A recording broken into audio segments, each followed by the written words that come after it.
In a small town where autumn leaves danced in the wind and the scent of pumpkin spice filled the air, a group of friends gathered. They were buzzing with anticipation for the annual event that had become a cherished tradition, the Harvest Moon Corn Maze. Lucy, the ever-organised one, unfurled a map of the maze on a wooden table.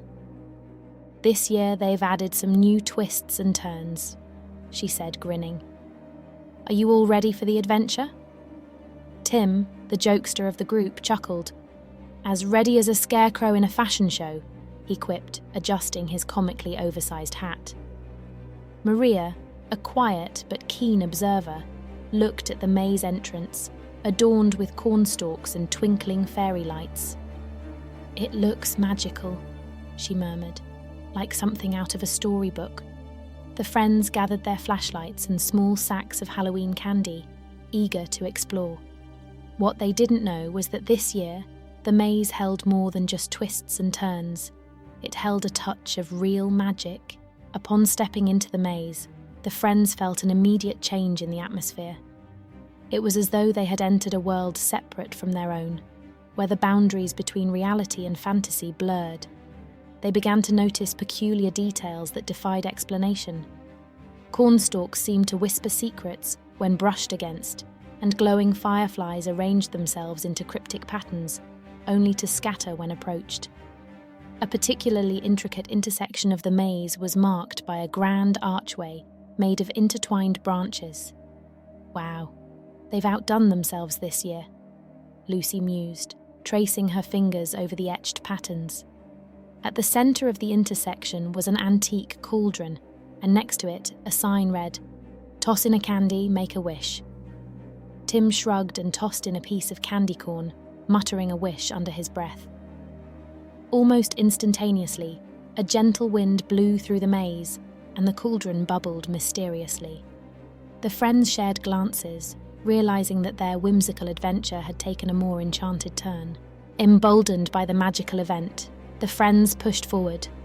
A sense of playful curiosity replaced their initial awe. "I wonder what other surprises this maze has," Maria wondered aloud. Just then, they encountered a fork in the maze with two distinct paths. One was filled with the sweet aroma of baked goods, while the other had the alluring scent of fresh apples. "Smells like a bakery," Lucy noted, sniffing the air. "And the other path smells like an orchard.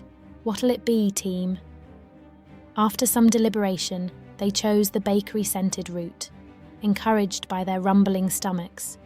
The aroma grew stronger, leading them to a charming clearing that looked like a vintage Halloween feast, complete with cobweb-draped tables. Tim found a plate of freshly baked pumpkin cookies and took a bite. "Guys, you have to try this," he exclaimed. "It's like eating autumn." Having savoured the delightful treats, the friends ventured forth, their spirits buoyed.